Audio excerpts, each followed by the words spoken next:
श्रीमद् भगवद गीता। श्रीमद् भगवद गीता अध्याय नंबर 15 और 15वें अध्याय में श्लोक नंबर 2 का भाष्य चल रहा है। तो बताया था इस संसार वृक्ष की जो शाखाएं हैं तो गुण प्रवृद्धा, गुण जो कि उपादान कारणभूत है, सत्वगुण, रजोगुण, तमोगुण, इन गुणों के द्वारा प्रवृद्ध है, बढ़े हुए है, अर्थात स्थूलीकृता, स्थौल्यम प्रापिता, ऐसी शाखाएं है। विषय प्रवाला, विषय शब्दादिक विषय, यही है पल्लव, जिन शाखाओं को ऐसी शाखाएं। कौन वो शाखा कि कर्म का फल जो देह इंद्रियादिक है वही शाखा है, और इनको ही शब्दादि विषय रूप पल्लव आते हैं। इसलिए कह दिया कि ये शाखाएं देह इंद्रियादिक चराचर, ये सब जगत के प्राणी वर्ग यही क्या है, इनकी संसार वृक्ष की शाखाएं है। ये बात कही थी। कैसी? तो यथा कर्म यथा श्रुतम ज्ञान कर्म फलानि तस्य वृक्ष से शाखा।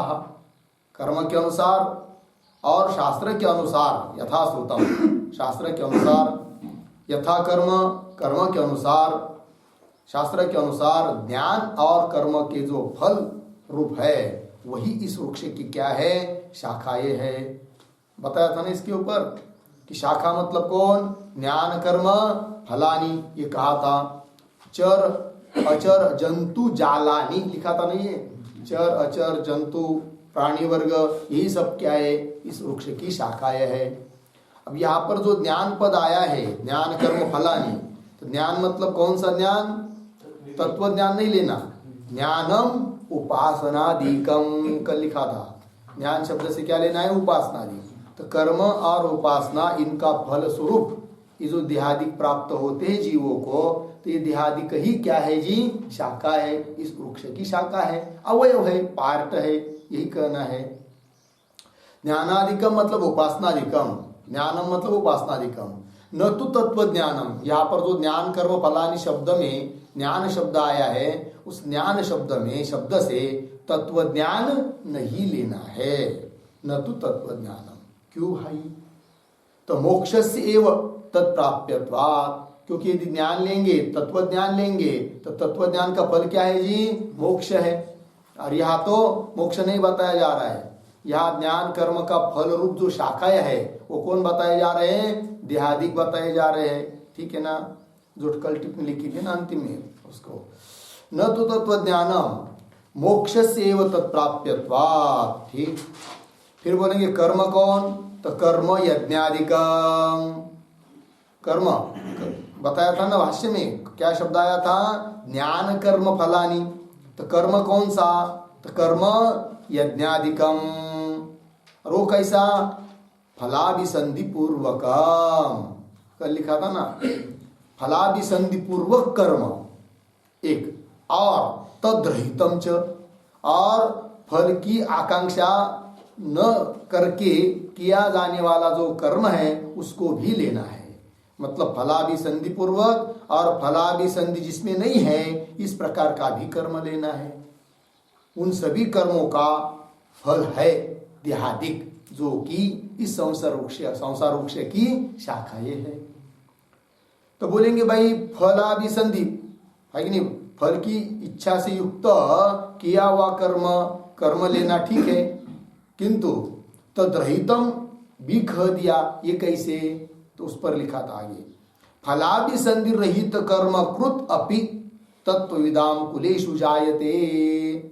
जो व्यक्ति फल की आकांक्षा छोड़कर कर्म करता है वह भी तत्ववेत्ता पुरुष के कुल में उत्पन्न होता है। तो देह तो धारण उसको भी करना पड़ा। इसका मतलब फल की इच्छा रहित किया हुआ जो कर्म है उस कर्म से भी प्राप्त हो रहा है कौन, देह।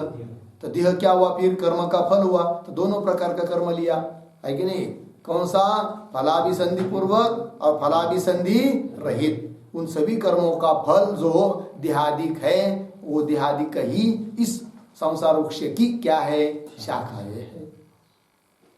कुलेषु जायते इति उक्तत्वात् तयोः फलानि तत्प्राप्यानि इत्यर्थः, है कि नहीं। वो जो उनका फल है कि नहीं, दोनों प्रकार के कर्म और उपासनादिक जो ज्ञान, उनका फल जो है, फल मतलब क्या, उनके द्वारा प्राप्त होने वाले देहादिक पदार्थ, वही उन कर्मों का क्या है, फल है।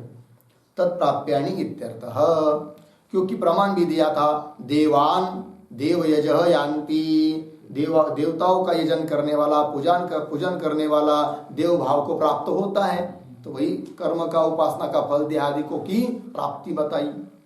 इत्यादिना देवयजनादीनाम देवत्वादि प्राप्ति हेतुत्वस्य उक्तत्वात्, देवता लोगों का जो पूजन यजन करेंगे तो देव भावादिक की प्राप्ति होती है, ये कहा है।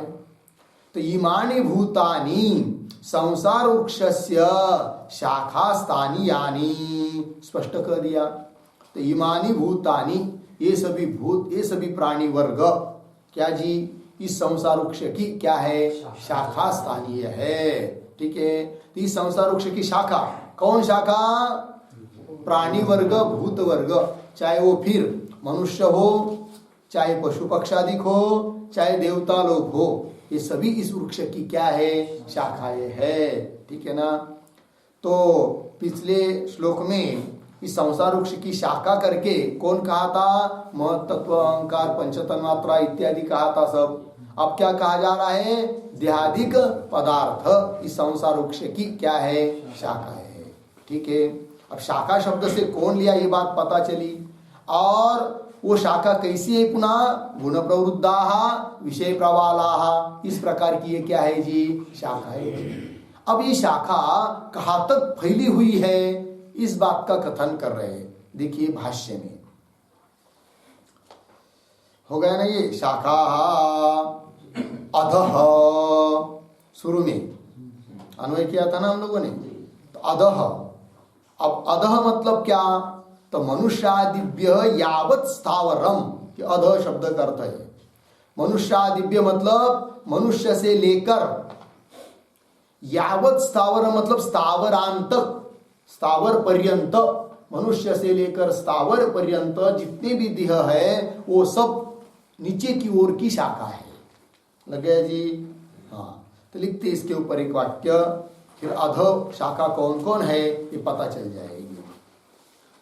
मनुष्य मानव देह, मनुष्य मानव देह, आदि ही यस्य, आदि ही यस्य, तन्मनुष्यादि, तन्मनुष्यादि, पूर्ण विराम। मनुष्य, पशु, पक्षी, मनुष्य, पशु, पक्षी, सरीसृप, सरीसृप, कृमि, कीट, कृमि, कीट, मत्स्य, कच्छप,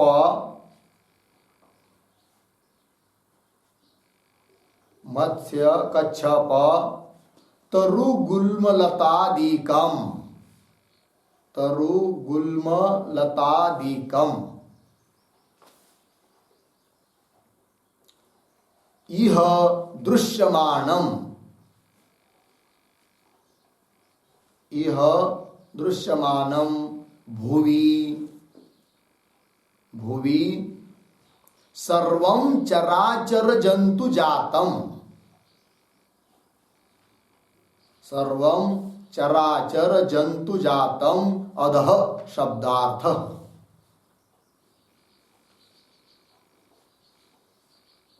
अधः शब्दार्थ, ठीक। अर्थ देखिए भाई, मनुष्य मतलब मानव देह, वह है आदि आरंभ में जिनके, उनको कहेंगे मनुष्यादि, है कि नहीं। तो मनुष्यादिभ्य ऐसा पद आया था ना, तो वही मनुष्यादि। तो कौन है वो मनुष्य से लेकर आदि और भी, जिनको अध की ओर शाखा कह दिया है, तो बता दिया मनुष्य, पशु, है कि नहीं, गाय भैंस आदि, पक्षी, उडणारे प्राणी आहे की नाही, काक काक आदी, सरीसृप सरपटणारे प्राणी, सर्प, विंचू आदी आदी, कृमी, कीट, किडा, मुंगी, मत्स्य, मासे, कच्छप, कच्छप, तरु, गुल्म, लतादिकम, वेली, लता, छोटे मोटे वृक्ष, पेड़ पौधा, ये सब। इतना ही नहीं, ये तो उदाहरण रूप से 2-4 नाम लिया है कि नहीं। यह दृश्यमानम, इस भूमि में दृश्यमान दिखाई देने वाले, भूवि भूवि जमीन पर भूवि दिखाई देने वाले, सर्वम चराचर जंतु जातम, जितने भी चर अचर जंतु जात है वो सब अध शब्दार्थ। ये सब क्या लेना है जी, अध। तो अध की ओर फैली हुई शाखाएं है, किनकी, इस संसार वृक्ष की। ठीक है, भाष्य में देखिए, अधः मनुष्यादिभ्य यावत् स्थावरम।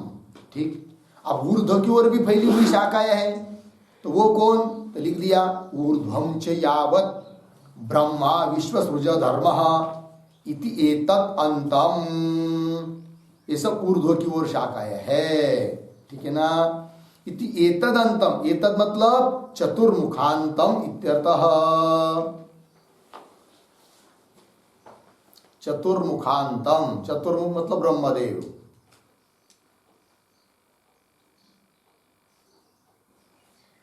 चतुर्मुखांतम इत्यर्थः। चतुर्मुख जन्मनः अपि ज्ञान कर्म फलत्वात् इति भावः। चतुर्मुख जन्मनः अपि ज्ञान कर्म फलत्वात् इति भावः। ठीक, ब्रह्मदेव का जन्म भी ज्ञान कर्म का ही फल है, इसलिए वो भी शाखा ही हुआ इस संसार वृक्ष की। ठीक है जी, चलिए। तो ऊर्ध्वम, तो ऊपर की ओर भी शाखाएं हैं, तो वो कैसी, कौन कौन है, तो उस पर भी लिखेंगे वाक्य। ऊर्ध्वम वर्तमानाः, ऊर्ध्वम वर्तमानाः गरुड़ गंधर्व, गरुड़ गंधर्व, यक्ष रक्षः, पितृमातृगण, पितृमातृगण, सिद्ध साध्य, सिद्ध साध्य चारण, देवदानवादयः, देवदानवादयः,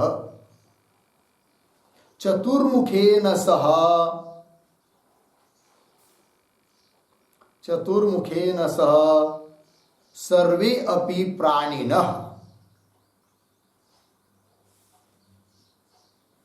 सर्वे अपि प्राणिनः ऊर्ध्व शब्दार्थः, ऊर्ध्व शब्दार्थः। ठीक है, चलिए भाई अर्थ। ऊर्ध्वम वर्तमान, ऊपर की ओर रहने वाले, तो उनको कहेंगे ऊर्ध्व की ओर शाखा है, ऊर्ध्व शाखा है। उदाहरण गरुड़, गंधर्व, यक्ष, रक्ष, राक्षस आदि, पितृगण, मातृगण, सिद्ध, साध्य, जो भी देवता लोग विशेष होंगे, चारण, देव, दानवादिक, चतुर्मुखेन सह सर्वे अपि प्राणिन, ब्रह्मदेव के सहित सभी ऊपर की ओर रहने वाले प्राणी लोग, उनको बोलेंगे क्या, ऊर्ध्वम। तो ऊर्ध्व की ओर वो शाखाएं हो गई। ठीक है, तो भाष्य में ऊर्ध्वम च यावत् ब्रह्मा विश्वसृज धर्मः इति एतत्। इससे क्या लेना है, ब्रह्मा विश्वसृज धर्म मतलब ब्रह्मदेव। इसका अर्थ एक वाक्य में लिखते हैं, विश्व नियामक,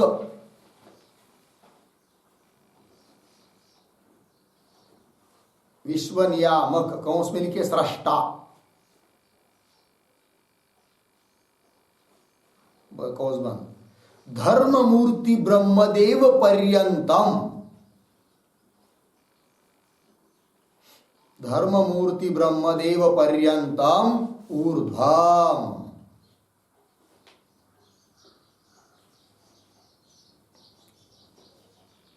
ऊर्ध्वम एवं अध ऊर्ध्व शब्दाभ्याम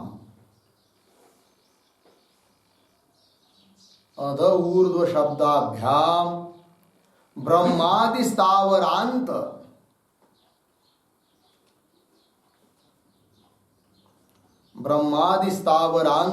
चराचर सर्व प्राणी संग्रह कृतः।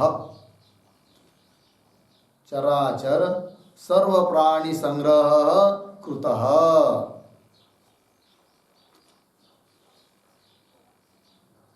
ठीक, देखिए भाई अर्थ।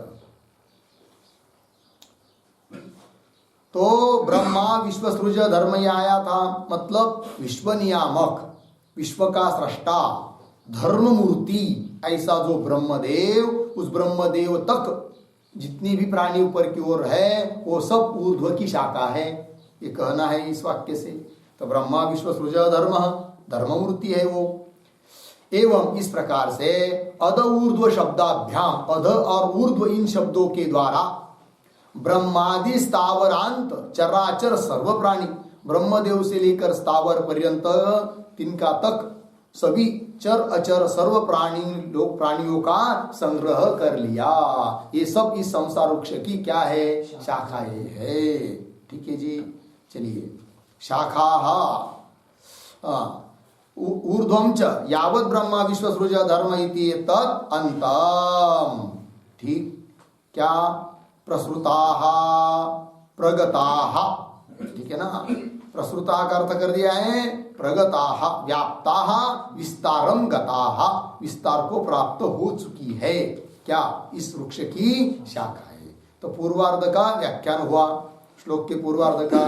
तो क्या तात्पर्य निकला कुल मिलाकर?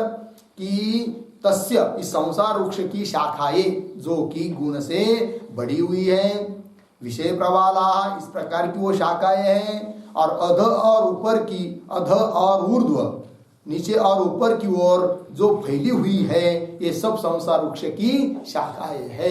सभी प्राणी वर्ग ही इस संसार वृक्ष की क्या है? शाखाएं है। ये इसका तात्पर्य हुआ। आगे चलेंगे भाष्य में। संसार वृक्षस्य परम मूलम उपादान कारणम पूर्वम उक्तम। ठीक है, अब उत्तरार्ध को लगाना है। श्लोक के उत्तरार्ध में क्या कहा है जी? अधश्च मूलानि अनुसंततानि कर्मानुबंधीनि मनुष्य लोके। अब शाखा तो बताया, अब उन शाखाओं का मूल बताना है। तो क्या मूल है उसका? तो वासना ही मूल है, इसको बताना है। और इस मनुष्य लोक में ही वो विशेष करके रहती है, उसके बल पर ही अन्य अन्य शरीरों की प्राप्ति होती है। इसलिए कह दिया कि मनुष्य लोके, इस मनुष्य लोक में ही इस संसार वृक्ष के सभी मूल है, वासनाएं हैं। इसलिए उनको अध शब्द से कहा है। उत्तरार्ध में भी अधः है कि नहीं, कहा ना। और कैसी वो?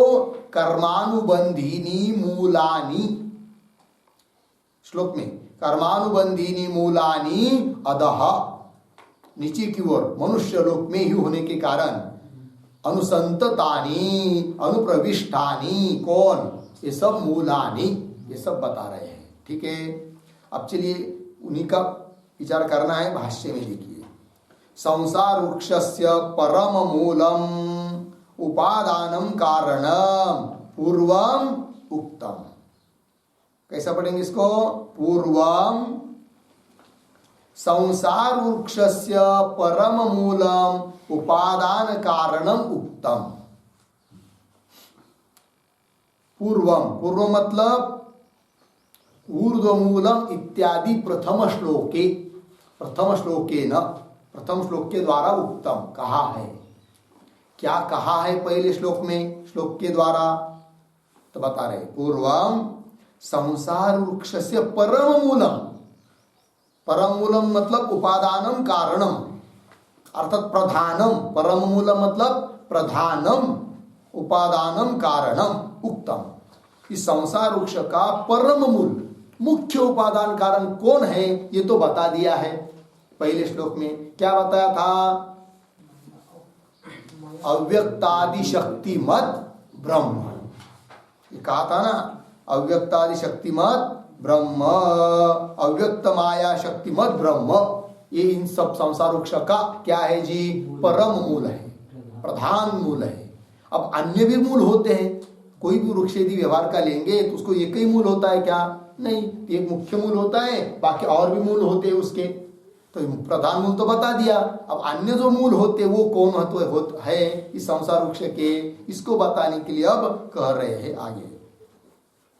अथ इदानीम, अब यहां पर कर्म फल जनित राग द्वेषादि वासना मूलानि इव धर्माधर्म प्रवृत्ति कारणानि अवांतर भाविनी। ठीक, यहां तक है, पहले पढ़ते हैं, देखिए इसको भी थोड़ा अन्वय करके पढ़ेंगे। कैसा पढ़ेंगे देखिए। अथ इदानीम धर्माधर्म प्रवृत्ति कारणानि कर्म फल जनित राग द्वेषादि वासना अवांतर भाविनी मूलानि इव।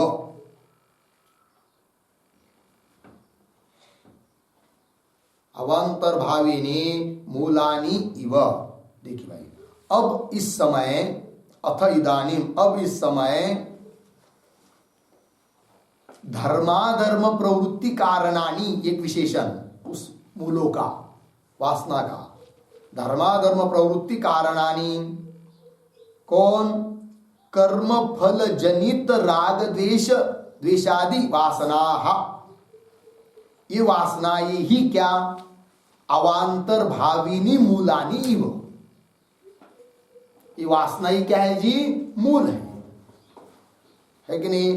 कैसे वो मूल? धर्माधर्म प्रवृत्ति कारणानि, धर्म अधर्म रूप प्रवृत्ति के लिए कारण है कौन? वासना। वासना मतलब क्या? संस्कार विशेष। कहा के संस्कार लिख दिया है, कर्म फल जनित राग द्वेषादि वासना। देखिए, हम लोग कर्म करते हैं, कर्म किया तो कर्मों का फल भी मिलता है। जब फल है तो उस फल के संस्कार भी अंतःकरण में हो जाते हैं, है कि नहीं? तो वो जो संस्कार है ना, तो वही वासना है। फिर वो जो संस्कार रूप वासना है वो क्या करते हैं? पुनः आगे उसी प्रकार का कर्म करने के लिए प्रवृत्त करते हैं। तो कर्म बाद में हो रहा है पुनः वासना के कारण, है कि नहीं? तो वासना, कर्म, कर्मों का फल, फल से पुनः वासना, वासना से पुनः कर्म, कर्म से पुनः फल, फल से पुनः वासना। ये सब चक्र अनादिकाल से चलता आ रहा है, ठीक है ना? तो यहाँ पर हम लोग समझ लीजिए, इस जन्म में कोई कर्म करने लग गए तो क्यों? तो पिछले के जन्म में वासना हम लोगों के अंतःकरण में थी, पीछे के जन्म में कुछ कर्म किया होगा, उसका फल भी मिला होगा, उसका संस्कार अंतःकरण में रहा है, तो अभी भी है। तो वो जो संस्कार है वही राग द्वेष आदि क्या है जी? वासना है। और उसके आधार पर हम लोग आगे क्या कर रहे हैं? कर्म कर रहे हैं, ठीक है ना? चलिए, तो कर्म फल जनित, कर्म फल से उत्पन्न जो राग द्वेष आदि वासना है कि नहीं, जो कि कारण है किसके लिए? धर्माधर्म प्रवृत्ति कारणानि, वो क्या? अवांतर भाविनी मूलानि। वो वासना ही क्या है? बीच वाले मूल है, ये कह दिया, ठीक है? तो लिखते इस थोड़ा इसके ऊपर, पुंसाम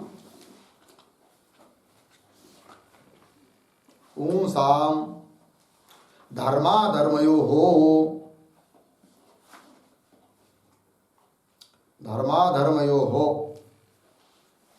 यज्ञादि हिंसादि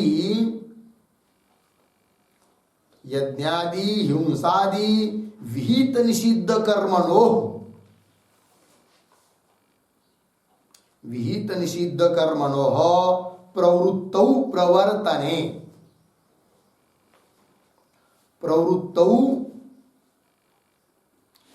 प्रवर्तते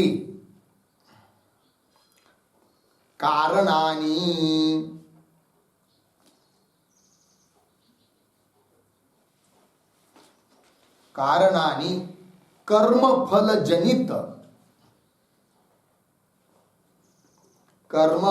जनित राग द्वेषादि वासनाः, कर्म फल जनित राग द्वेषादि वासनाः मूलानि इव भवन्ति, मूलानि इव भवन्ति, पूर्ण विराम। अवांतर भाविनी, अवांतर भाविनी बराबर अप्रधानानि इत्यर्थः, अप्रधानानि इत्यर्थः, पूर्ण विराम। अवांतरे मध्ये, अवांतरे मध्ये भवन्ति इति अवांतर भाविनी,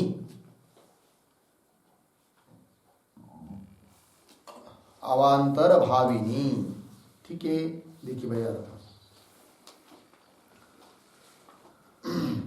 धर्माधर्म प्रवृत्ति कारणानी ये बताया था ना, तो वही लिख रहे पुंसाम, पुरुषों के द्वारा जो भी धर्माधर्म हो रहा है, तो वही लिखा धर्माधर्म यो हो। कौन धर्माधर्म?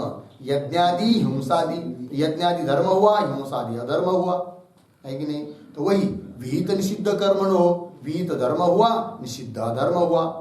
तो विहित निषिद्ध कर्मण हो प्रवृत्तौ, प्रवृत्ति में, प्रवर्तने कारणानि, प्रवृत्त होने में जो कारण है, कौन कारण है?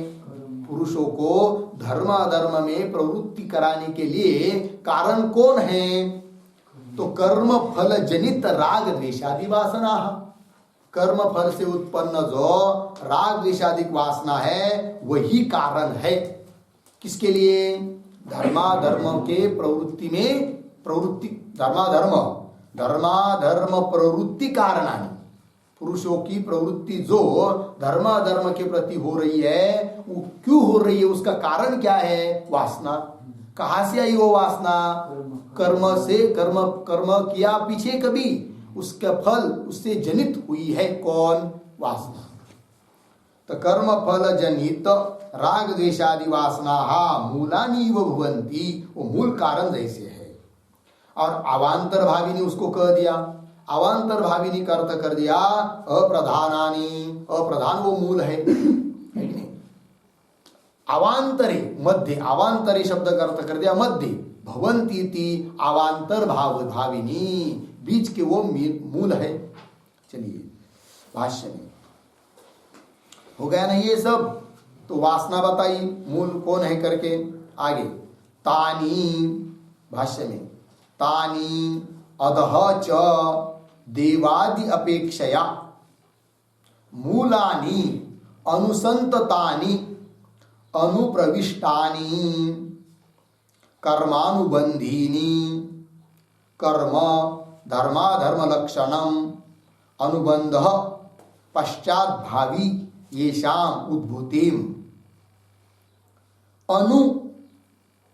अनुभवती है ना आपकी पुस्तक में, तो कैसा करना उसको? अनु को अलग करना, अनु उद्भवती इति तानि कर्मानुबंधीनि।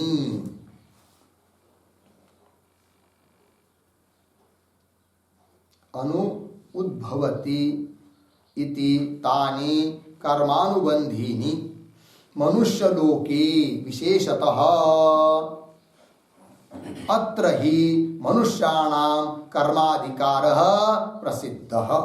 ठीक है जी। चलिए इसका भी थोड़ा अन्वय करेंगे भाई।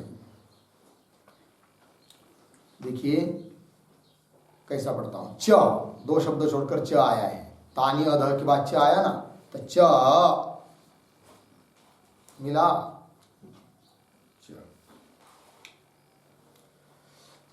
अंतिम अंतिम में जाएंगे थोड़ा सा, विशेषतः मनुष्य लोके,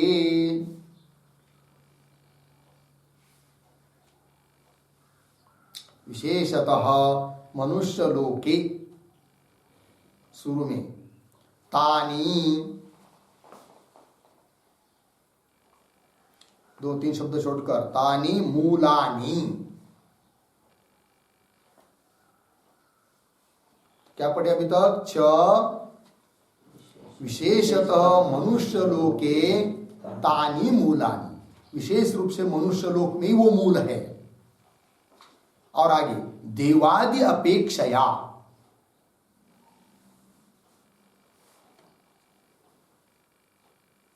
देवादि अपेक्षया अधः,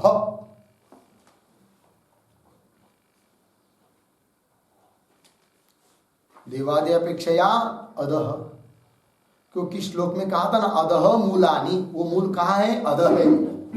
तो अधः मतलब कहाँ है? तो मनुष्य लोक में है। फिर अधः क्यों कह दिया?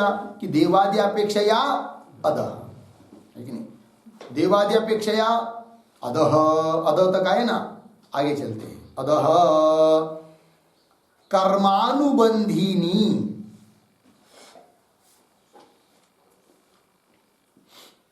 कर्मानुबंधिनी, कर्म कर्म धर्माधर्म लक्षणम अनुबंधः पश्चात भावी येषाम उद्भूतिम अनु उद्भवति इति तानि कर्मानुबंधिनी। सीधा ही पढ़ा है कर्मानुबंधिनी आसन। फिर एक शब्द छूटा है बीच में, अनुसंततानि अनुप्रविष्टानि।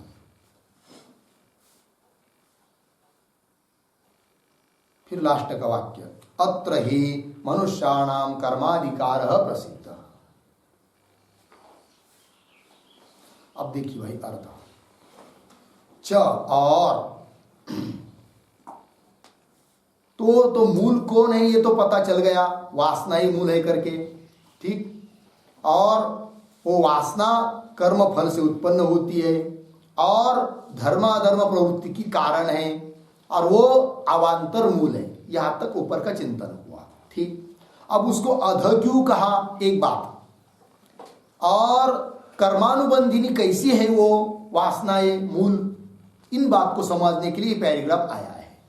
तो देखते हैं, च और विशेषतः मनुष्य लोके, विशेष करके, विशेष है कि प्रायः अधिकतर मनुष्य लोक में ही, मनुष्य लोके, ठीक है ना, मनुष्य लोक के तानी मूलानी, तानी वो वासना रूप जो मूल है वो कहाँ है जी? मनुष्य लोक में ही। क्योंकि यहाँ हम लोग जैसी वासना रखेंगे, जैसी इच्छा रखेंगे, जैसा है कि नहीं अंतकरण के संस्कार रहेंगे, उसके अनुसार ही क्या होता है, सब जन्मादि प्राप्त होते हैं। कर्म के अनुसार ही वासना बनती है, क्योंकि कर्म फल से उत्पन्न होती है कौन? वासना। और वासना के अनुसार ही क्या लेना पड़ता है? जन्माधिक लेना पड़ता है। जन्म घेने लागे वासनेचा संगे, ऐसा भी कहा है, ठीक है ना। चलिए, विशेषतः मनुष्य लोके तानी मूलानी, वो मूल है मनुष्य लोक में, इसीलिए उसको अध कह दिया। क्यों फिर मनुष्य लोक में होने से अध कह दिया? कि ये मनुष्य लोक देववादी लोगों की अपेक्षा अध है, इसलिए अध कह दिया। तो वही, तो मूलानी देवादि अपेक्षया अधः, देवादि अपेक्षया का अर्थ करेंगे स्वर्गादि अपेक्षया अधः, स्वर्गादिकों की अपेक्षा से ये मनुष्य लोक तो अधः है। अधः मतलब नीचे की ओर है, मतलब निकृष्ट है।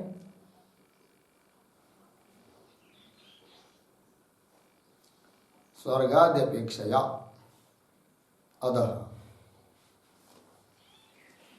हो गया, यहां तक लग गया। वो मूल अधः है करके, अब कैसे है वो? कर्मानुबंधिनी, मतलब क्या? सीधे सीधा अर्थ इसका यही है कि वासना और उसके बाद होता है कर्म। इसलिए उन वासनाओं को, मूल को, मूलानी, उनको कह दिया कर्मानुबंधिनी मूलानी, ठीक है। मूलानी मतलब, मूलानी शब्द से कौन लेना है? वासना। तो वासना के बाद कर्म होता है, इसलिए वो वासना ये कैसी हो गई? कर्मानुबंधिनी। उसको स्पष्टीकरण कर रहे हैं, कर्मानुबंधिनी। कर्म क्या है? कर्म धर्माधर्म लक्षणम, धर्म अधर्म स्वरूप कर्म, विहित निषिद्ध कर्म, धर्माधर्म लक्षणम कर्म, धर्माधर्म लक्षणम अनुबंध, अनुबंध नाम पश्चात भावी, बाद में होने वाला है। कौन? कर्म। पश्चात भावी, किसके पश्चात?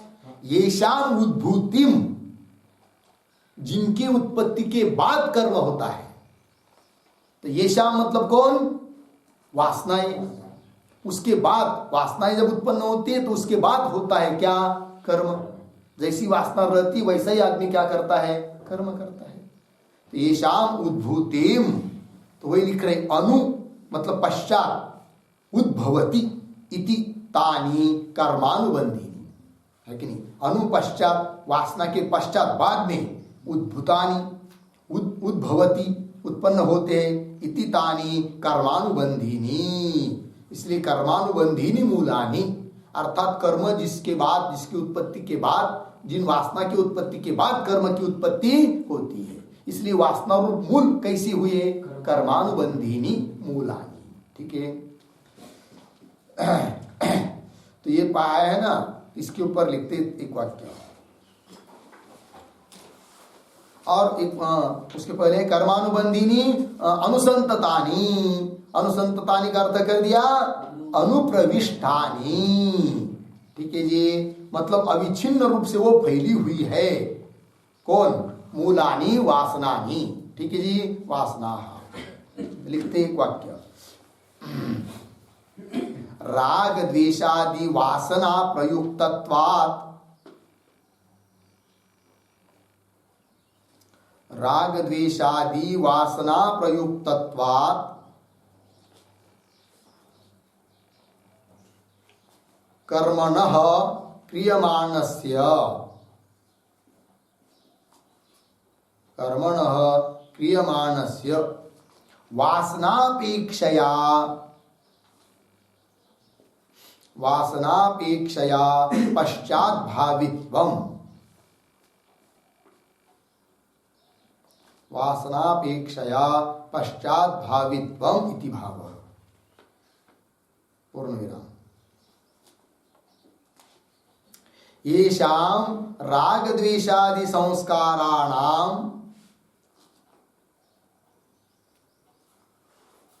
येषां राग द्वेषादि संस्काराणां उद्भूतिम उत्पत्तिम, उद्भूतिम उत्पत्तिम अनुसृत्य, अनुसृत्य उद्भवती, कर अर्धविराम कर्म इति शेषः, कर्म इति शेषः पूर्ण विराम। तानि कर्मानुबंधीनि इति उच्यते, तानि कर्मानुबंधीनि इति उच्यन्ते,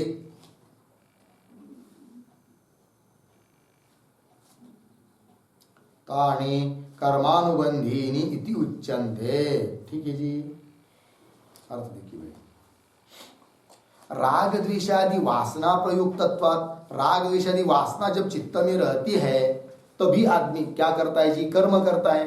तो वही लिखा, राग द्वेषादि वासना प्रयुक्तत्वात् कर्मण क्रियमाणस्य, क्रियमाणस्य कर्मण, कर्म तो वही होता है। इसलिए कह दिया वासनापेक्षया पश्चात भावित्वम, वासना की अपेक्षा पश्चात बाद में होने वाला है कौन? कर्म। वासनापेक्षया पश्चात भावित्वम इति भाव। तो वही येषां राग द्वेषादि संस्काराणाम उद्भूतिम, जिन राग द्वेषादि संस्कारों की उद्भूति अर्थात उत्पत्ति, उस उत्पत्ति का अनुसरण करके बाद में उद्भवती कौन? कर्म, कर्म इति शेषः। तानि कर्मानुबंधिनी इति उच्यन्ते, इसलिए उन वासना रूप मूलों को क्या कह दिया? कर्मानुबंधिनी। तो कर्मानुबंधिनी मूलानी, तो क्या अर्थ निकला इसका? कि कर्मानुबंधिनी मतलब क्या? कि जिसकी उत्पत्ति के बाद कर्म किया जाता है, ऐसे मूल है कौन? वासनाएं। तो पहले वासनाएं, बाद में उसके अनुसार कर्म, इसलिए उसको कह दिया उन मूलों को कर्मानुबंधिनी मूलानी। लग गया जी? चलिए हो गया ना जी। भाष्य में अंतिम वाक्य, अत्र ही मनुष्याणाम कर्माधिकार प्रसिद्ध। अत्र, अत्र नाम भूलोके, अत्र शब्द आया है ना, अत्र का अर्थ क्या, भूलोके, इस भूलोक में ही मनुष्यों का कर्म करने में क्या है जी, अधिकार है। तो वासना, वासना के अनुसार कर्म, कर्म का फल, फल से संस्कार रूप वासना, पुनः कर्म, ये सब चलता है। तो हम लोगों को इस संसार वृक्ष की जितनी भी शाखाएं हैं, चाहे देवता लोक शाखा हो ऊपर की ओर की, चाहे पशु पक्षादिक, मनुष्यादिक, ये सब शरीरों को क्या बताया, शाखा बताया। और ये सब शाखा किसकी, संसार वृक्ष की शाखा है। अब उसका मूल कौन है, वासना। क्योंकि इस भूलोक में, मनुष्य लोक में हम लोग कर्म करते हैं, वासना हो जाती है, और जैसी जैसी वासना होती है वैसा वैसा शरीर प्राप्त होता है। लग गया कि नहीं। तो जितनी भी शाखा है शरीर आदि प्राप्त हो रहे, उसका मूल कौन हुआ, वासना हुई, है कि नहीं। तो परम मूल तो बता दिया था, ये अवांतर मूल बताया कौन, वासना। ठीक है जी। चलिए इस श्लोक के संदर्भ में एक वाक्य लिखेंगे, थोड़ा सा, एक दो वाक्य। मनुष्येषु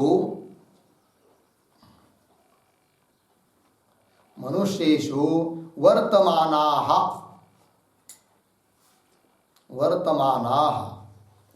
तत्तत् कर्मानुमेयाः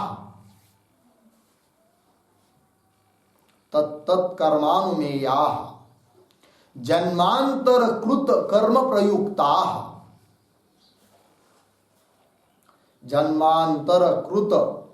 प्रयुक्ताः राग द्वेषादि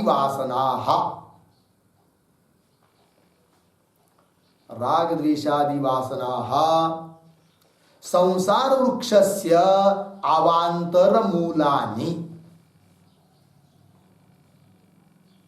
संसार वृक्षस्य अवांतर मूलानि, पूर्णविराम।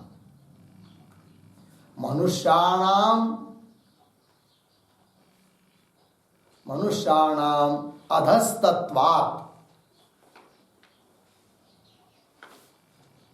अधस्तत्वात् इमानि मूलानि अधः इति उक्तानि, इमानि मूलानि अधः इति उक्तानि।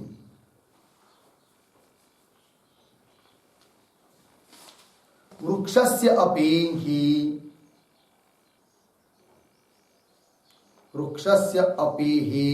अवांतर मूलानि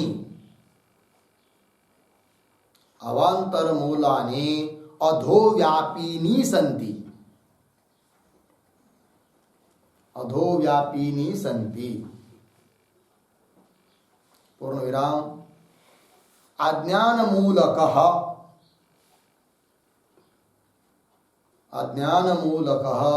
पूर्व कर्म वासनाभिः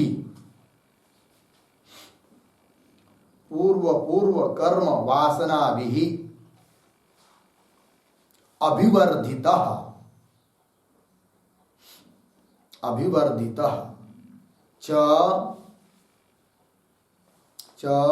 जन्म मरणादि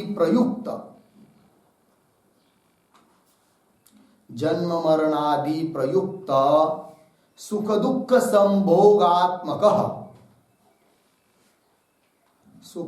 संभोगात्मकः प्राणिनां संसारः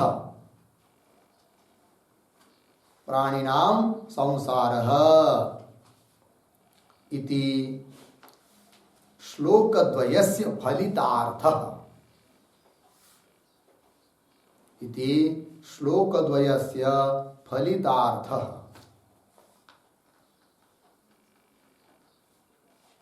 देखिए भाई, अर्थ हो गया। चलिए, मनुष्येषु वर्तमानाः, मनुष्यों में रहने वाले, विद्यमान, कौन, राग द्वेषादि वासना, ये मुख्य है, उसका विशेषण एक एक चल रहा है अभी। मनुष्येषु वर्तमानाः तत्तत् कर्मानुमेयाः, है कि नहीं।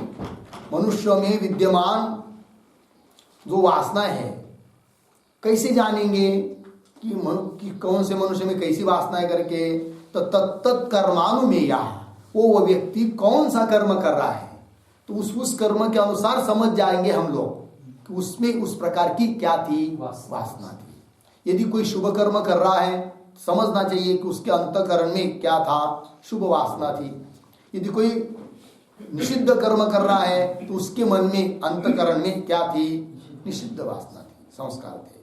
मनुष्येषु वर्तमानाः तत्तत् कर्मानुमेयाः जन्मांतर कृत कर्म प्रयुक्ताः, जन्मांतर पीछे के जन्मों में किए हुए जो कर्म उस कर्म से प्रयुक्ताः, कौन, राग द्वेषादि वासना।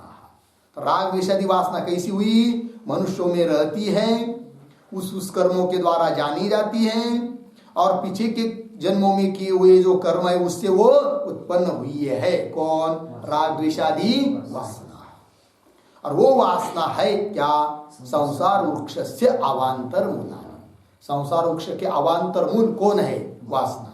ठीक, आगे फिर उसको अध क्यों कह दिया, तो वही लिखा मनुष्याणाम अधस्तत्व, मनुष्य अध है कि नहीं, निकृष्ट है, या देवता लोगों की अपेक्षा अध है, इसलिए इमानी मूलानी अध इति उक्तानि, इन मूलों को कह दिया क्या, कि अध है करके।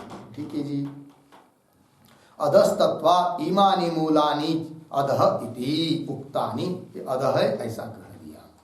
ठीक है जी।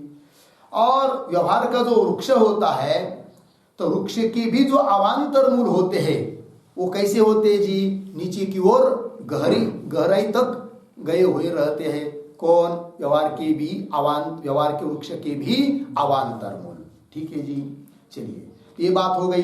अब ये जो श्लोक हुआ पहला और दूसरा, इन दोनों का क्या तात्पर्य है, तो वो लिख दिया क्या, सबका मूल सी संसार वृक्ष का, सबका मूल संसार वृक्ष का मूल, मुख्य मूल तो कौन है, अज्ञान ही है। ठीक है जी, अज्ञान के कारण ही ये संसार वृक्ष है, तो वही लिखा अज्ञान मूलकः पूर्व कर्म वासना भी, मूल है सबका अज्ञान, फिर उससे किया पूर्व पीछे के कर्म है कि नहीं, उससे हुई वासनाएं, उन वासनाओं के द्वारा बढ़ा हुआ है कि नहीं, अभिवर्धित। अज्ञान मूलक किसका विशेषण है, संसार का, अज्ञान मूलक संसार, अज्ञान मूलक संसार है। पुनः कैसा है वो संसार, है कि नहीं, प्राणियों का जो संसार वो अज्ञान मूलक है, एक बात।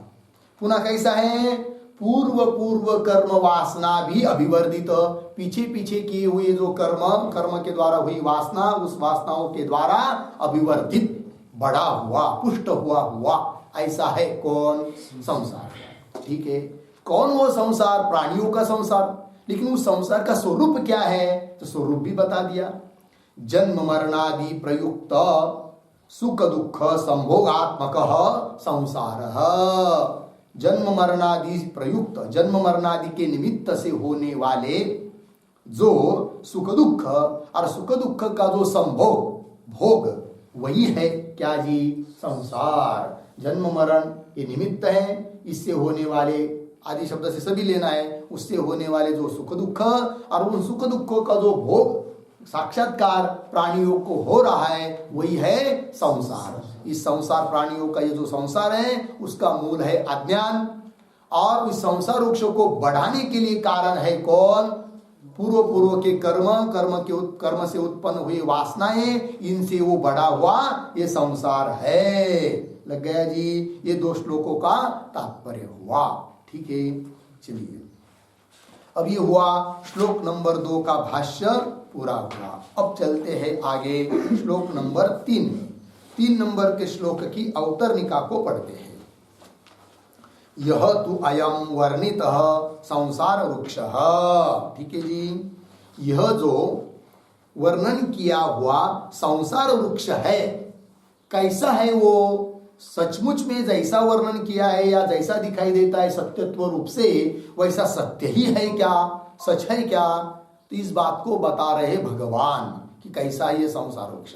यद्यपि संसार वृक्ष का इतना सविस्तर वर्णन किया है कि क्या एक सचमुच कोई संसार है, इस बताने के लिए संसार वृक्ष का वर्णन किया है, ऐसी बात नहीं।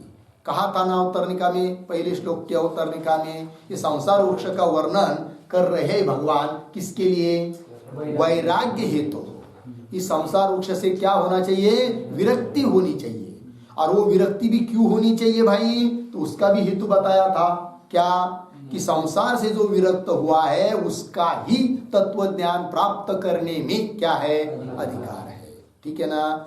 जो विरक्त नहीं है, संसार में ही लगा हुआ है कि नहीं, रात दिन, उसका तत्व ज्ञान संपादन करने में कोई अधिकार नहीं है। अब संसार वृक्ष से विरक्ति लेनी है तो उस विरक्ति तभी लिया जा सकती है, त्यागा तभी जा सकता है जब उसका स्वरूप पता हो।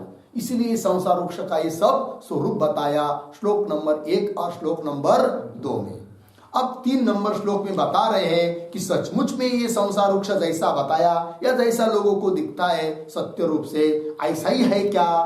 तो कह रहे हैं न रूपमस्येह तथोपलभ्यते, न रूपमस्येह तथोपलभ्यते, नान्तो न चादिर्न च सम्प्रतिष्ठा, नान्तो न चादिर्न च सम्प्रतिष्ठा, अश्वत्थमेनं सुविरूढमूल, अश्वत्थमेनं सुविरूढमूल, मसङ्गशस्त्रेण दृढेन छित्त्वा, मसङ्गशस्त्रेण दृढेन छित्त्वा, न रूपमस्येह तथोपलभ्यते, नान्तो न चादिर्न च सम्प्रतिष्ठा, अश्वत्थमेनं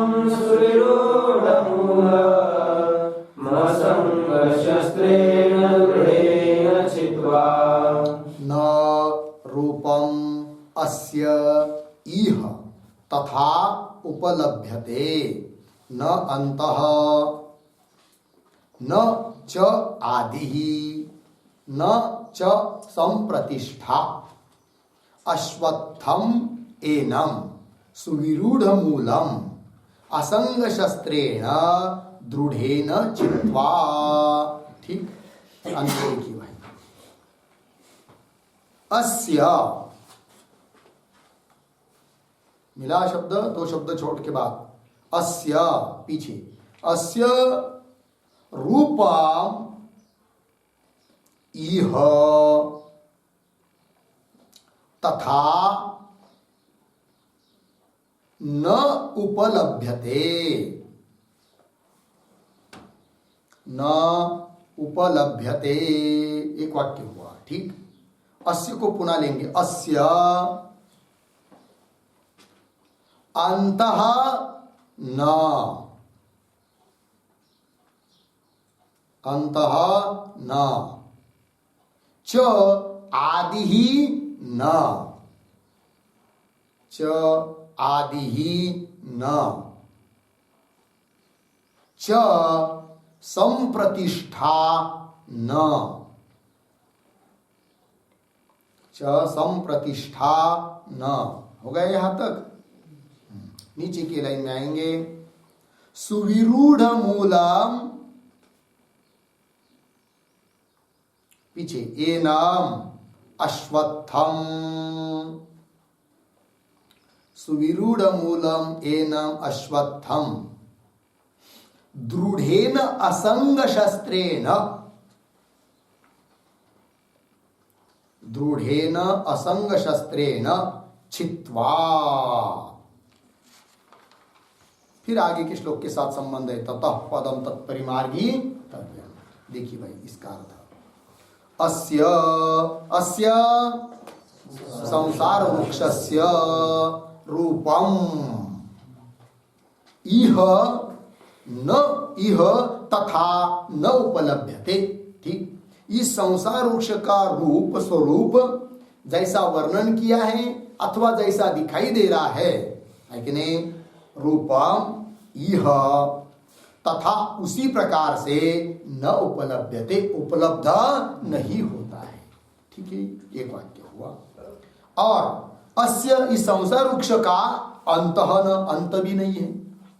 ठीक है, और च और आदि ही न, इसका आदि भी नहीं है, मतलब न इसकी उत्पत्ति है न इसका अंत है।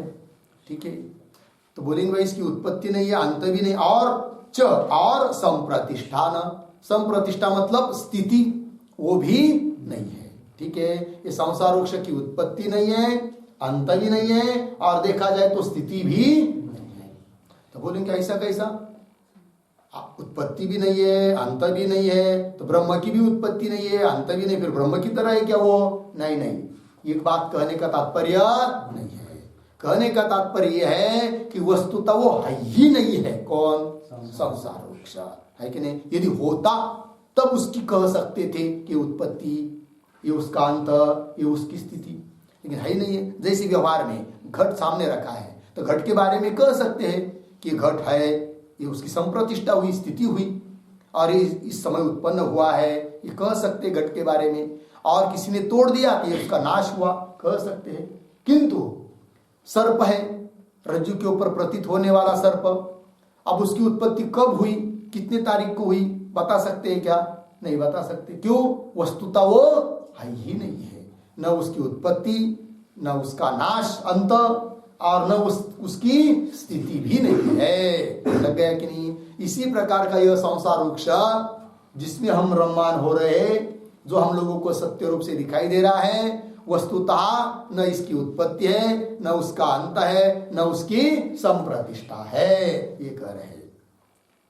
च संप्रतिष्ठा न, तो भी दिखाई तो दे रहा है ना, झूठ मूठ का क्यों न हो, दिखाई तो दे रहा है, और उससे दुख की भी अनुभूति हो रही है, और उसको निवृत्ति भी हम लोग करना चाहते हैं।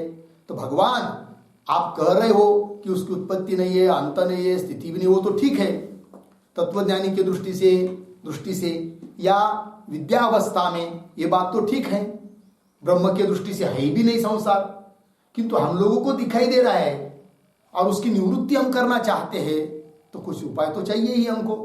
तो बता रहे फिर, ठीक है कोई बात नहीं, तो कह रहे सुविरूढ़ मूलम एनम अश्वत्थम, यदि अश्वत्थ रूप संसार दिखाई दे रहा है ना तुमको, तो क्या करे, उसको तोड़ना है ना, तो कैसा तोड़े? तो दृढ़ेन असंग शस्त्रेण चित्वा, दृढ़ मजबूत ऐसे असंग रूप शस्त्र के द्वारा इसको तोड़कर फिर क्या करे? आगे ततः पदम तत्परिमार्गितव्यम, वो आगे की बात है। लग गया इतना? अभी कैसा है संसार वृक्ष अज्ञानी लोगों की दृष्टि से? सुविरूढ़ मूलम, जिसका मूल अत्यंत पक्का हो चुका है, उसको कहेंगे क्या? सुविरूढ़ मूलम। विशेषण है किसका? एनम अश्वत्थम, इस अश्वत्थ को, अश्वत्थ नाम अश्वत्थ रूप संसार वृक्ष, क्योंकि उपमा दिया ना अश्वत्थ की, किसको? संसार वृक्ष। ओ ठीक है जी, और उसका व्युत्पत्ति बताइए, अश्वत्थ क्यों कहा है करके इस संसार को? क्योंकि उसको कल तक भी इसकी शाश्वती नहीं है, इसीलिए इसको कह दिया क्या? अश्वत्थ। तो सुविरूढ़ मूल इस अश्वत्थ रूप संसार वृक्ष को दृढ़ ऐसे असंग शस्त्र के द्वारा तोड़कर, ये हुआ श्लोक का भाव अर्थ। अब देखिए भाष्य में, न रूपम अस्य इह यथा वर्णितम तथा न एव उपलभ्यते। क्यों? स्वप्न मरीचि उदक माया गंधर्व नगर समत्वात्। ठीक है, चलिए भाई पढ़ते हैं, अन्वय करेंगे। पहली पंक्ति, न रूप अस्य यथा उपवर्णितम है ना, तो कैसा पढ़ेंगे? अस्य रूपम इह यथा वर्णितम, आगे सरल है, तथा न एव उपलभ्यते। अस्य संसार वृक्षस्य रूपम स्वरूपम इह यथा वर्णितम, यहां पर जैसा उसका वर्णन किया है, तथा न एव उपलभ्यते, वैसा वो उपलब्ध ही नहीं होता है। बोलेंगे क्यों? हेतु दे दिया। क्या हेतु दिया? स्वप्न 1, मरीचि उदक 2, माया 3, गंधर्व नगर 4 दृष्टांत दिया। समत्वात्, इनके वो तुल्य होने के कारण वो उपलब्ध नहीं होता है कि कौन? संसार शिक्षा। ठीक है जी, चलिए। तथा न एव उपलभ्यते, एक वाक्य लिखते हैं, तथा न एव उपलभ्यते।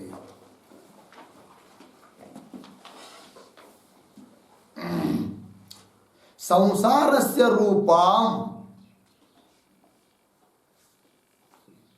संसारस्य रूपम न दृश्यते इत्यर्थः।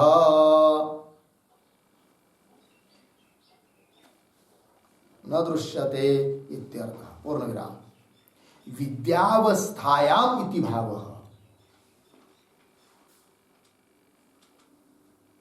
विद्यावस्थायाम इति भावः। थोड़ा पर्दा बदल कराओ। विद्यावस्थायाम इति भाव हो गया ना। आगे अविद्यावस्थायाम, अविद्यावस्थायाम अस्य सर्वैः दृश्यमानत्वेन, अस्य सर्वैः दृश्यमानत्वेन अदृश्यमानत्व उक्तेः, अदृश्यमानत्व उक्तेः विरुद्धत्वात्,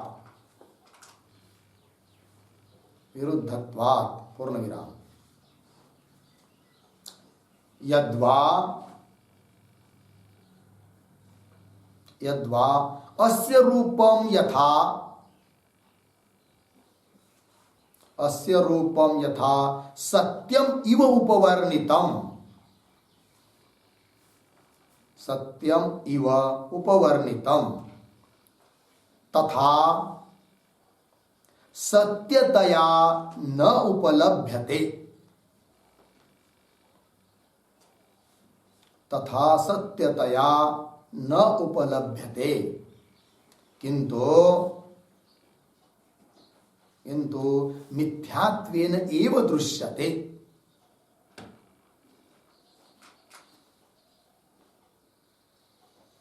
मिथ्यात्वेन एव दृश्यते, पूर्ण विराम। किम इव उपलभ्यते, प्रश्न चिन्ह। किम इव उपलभ्यते, अतः आह स्वप्नेति, अतः आह स्वप्नेति, पूर्ण विराम। यद्वा, यद्वा विद्यावस्थायां कुतः न उपलभ्यते, विद्यावस्थायां कुतः न उपलभ्यते, प्रश्न चिन्ह। अतः आह स्वप्नेति, पूर्ण विराम। स्वप्नस्तरथादयः, स्वप्नस्तरथादयः स्वप्न पदार्थाः, स्वप्न पदार्थाः, पूर्ण विराम। माया बराबर ऐन्द्रजालिकेन, ऐन्द्रजालिकेन दर्शितः विग्रहादिः,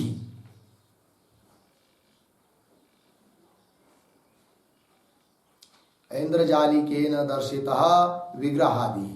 ठीक, चलिए अर्थ देखिए भाई। संसारस्य रूपम न दृश्यते इत्यर्थः। आतन भाष्य में अस्य रूपम इह यथा वर्णितम तथा न एव उपलभ्यते, मतलब संसार का रूप न दृश्यते। कब?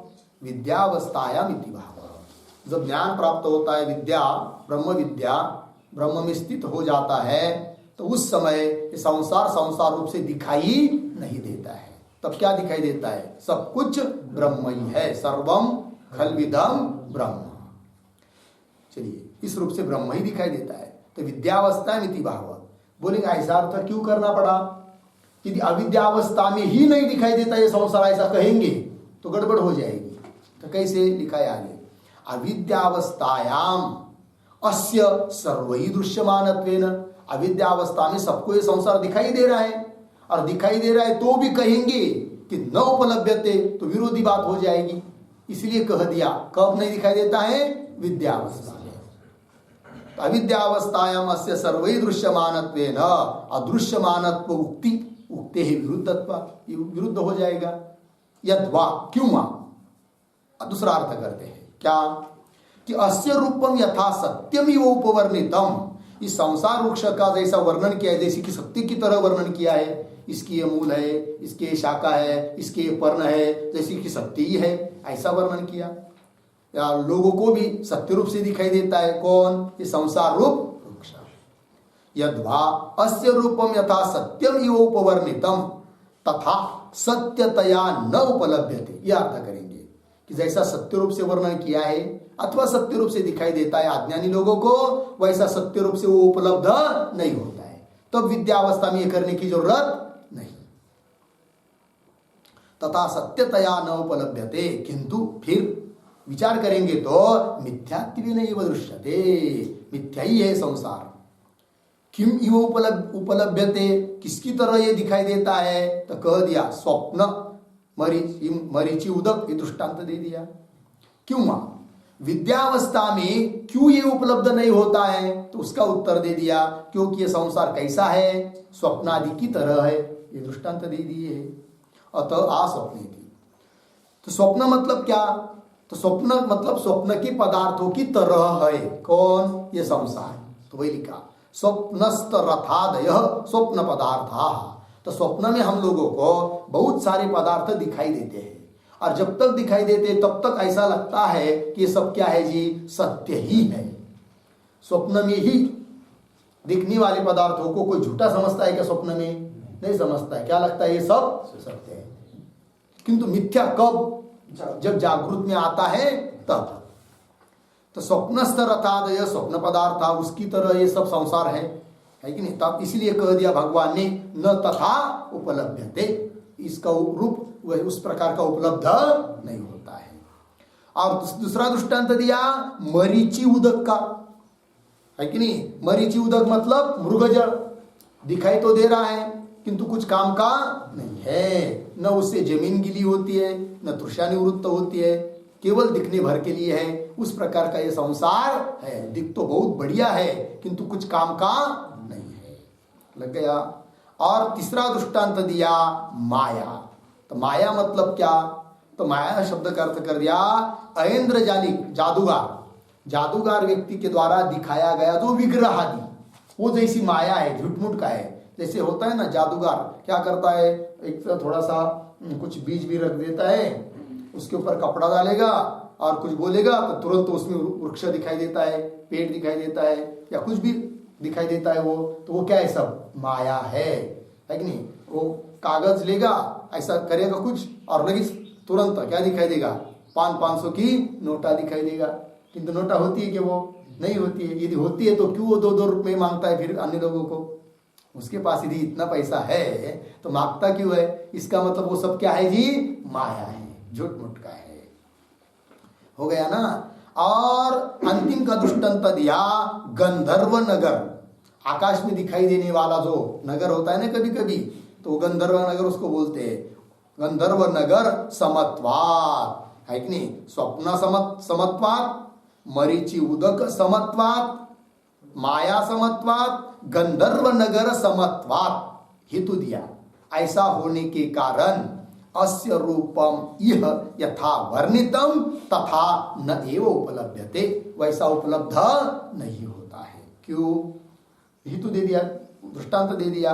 और एक कारण बता रहे, दृष्ट नष्ट स्वरूप ही सह इति, है कि नहीं? कैसा पढ़ेंगे? ही सह दृष्ट नष्ट स्वरूप इति।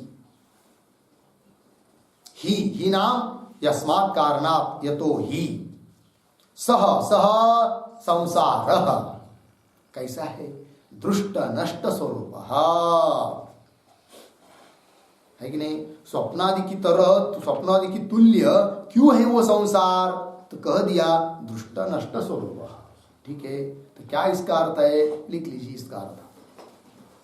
यदा दृष्टम तदा एव नष्टम,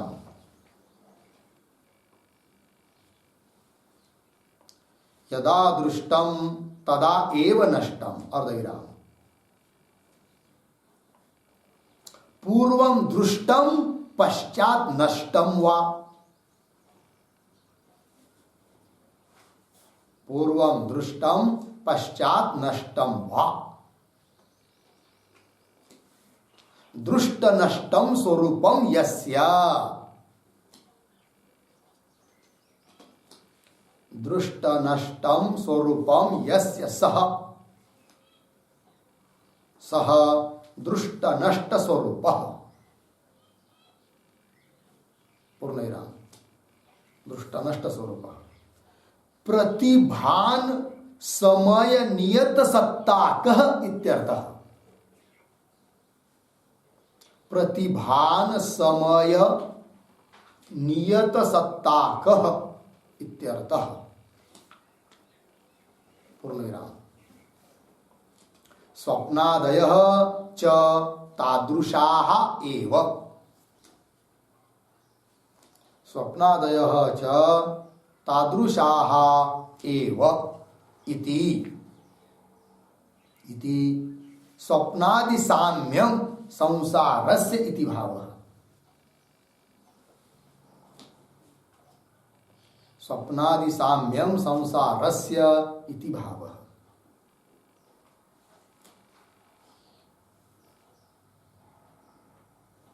हो गया अर्थ देखिए भाई, यदा दृष्टम तदा एव नष्टम, ऐसा जो पदार्थ होता है उसको कहते हैं दृष्ट नष्ट स्वरूप, है कि नहीं, दिखाई दे रहा है, दिखते दिखते ही नष्ट हो जाता है। जैसे पानी, जल, पानी के पास जाएंगे हम लोग किसी तालाब के पास और उसमें पत्थर फेंकेंगे तो क्या आता होता है, उसमें ऐसा तरंग या ये आता है, बुदबुद आते हैं, बुड़बुड़े, है कि नहीं, कैसे होते वो, दृष्ट नष्ट स्वरूप होते हैं, दिखते दिखते ही समाप्त हो जाते हैं। इसी प्रकार का ये संसार है, कैसा है, दृष्ट नष्ट स्वरूप वाला है, ठीक है ना। जैसे स्वप्नादि पदार्थ है कि नहीं, दृष्ट नष्ट स्वभाव वाले हैं, उसी प्रकार ये संसार भी दृष्ट नष्ट स्वरूप वाला है, इसलिए स्वप्नादि के तुल्य है। और स्वप्नादि के तुल्य होने के कारण तथा न उपलब्धते, लग गया। चलिए, यदा दृष्टम तदा एव नष्टम, क्यों, पूर्वम दृष्टम पश्चात नष्टम, दिखाई दिया क्षण में और उस दूसरी क्षण में क्या हुआ, नष्ट हुआ। इस प्रकार का ये संसार है। दृष्ट नष्टम स्वरूपम यस्य, इस प्रकार का स्वरूप है जिसका, उसको कहेंगे दृष्ट नष्ट स्वरूप। मतलब क्या, एक शब्द में कहना हो तो प्रतिभान समय नियत सत्ता कह, बस। प्रतिभान मतलब प्रतीति काल में ही, है कि नहीं, प्रतिभान समय नियत सत्ता का, प्रतिभान मतलब जिस क्षण में प्रतीति आ रही है उतने काल भर के लिए ही उसको सत्ता है, प्रतीति नहीं तो सत्ता भी नहीं, है कि नहीं। कौन तक क्या बोलते इसको, दृष्टि सृष्टिवाद, दृष्टि काल में ही सृष्टि, उसको कहते हैं दृष्टि सृष्टिवाद, दृष्ट नष्ट स्वरूप है संसार, ठीक। प्रतिभान समय नियत सत्ता कह इत्यर्थ। स्वप्नादयः च तादृशा एव, स्वप्नादिक पदार्थ इस प्रकार की ही है कि नहीं, तादृशा एव इति स्वप्नादि साम्यम संसारस्य, स्वप्नादि के समान है कौन, संसार, इसलिए तथा न उपलभ्यते। हो गया जी। चलिए भाष्य में, ही सह दृष्ट नष्ट स्वरूपः अतः एव न अंतः न पर्यन्तः निष्ठा समाप्ति ही वा विद्यते। अतः, अतः शब्द का अर्थ लिखिए, अतः मिथ्यात्वात् एव इत्यर्थः।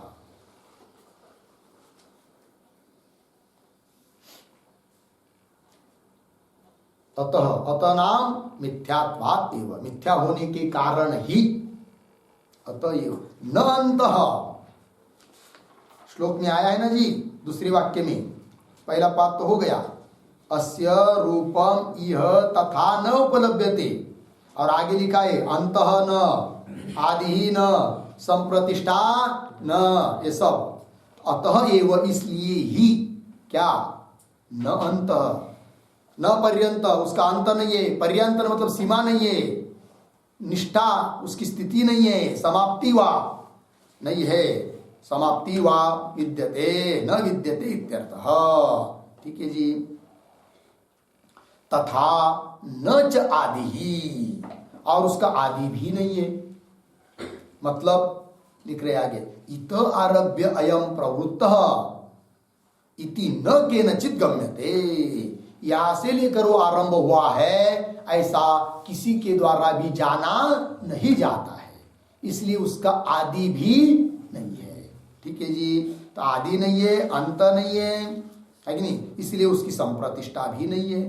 तो इत आरभ्य अयम, इत आरभ्य सब आया ना, इसके ऊपर एक वाक्य लिखेंगे, ननो अज्ञान मूल अयम संसार।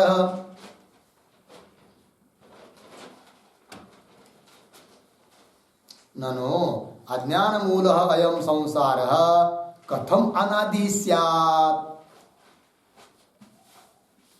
कथम अनादि स्यात् प्रश्न चिन्ह। अतः आह इत आरभ्य इति।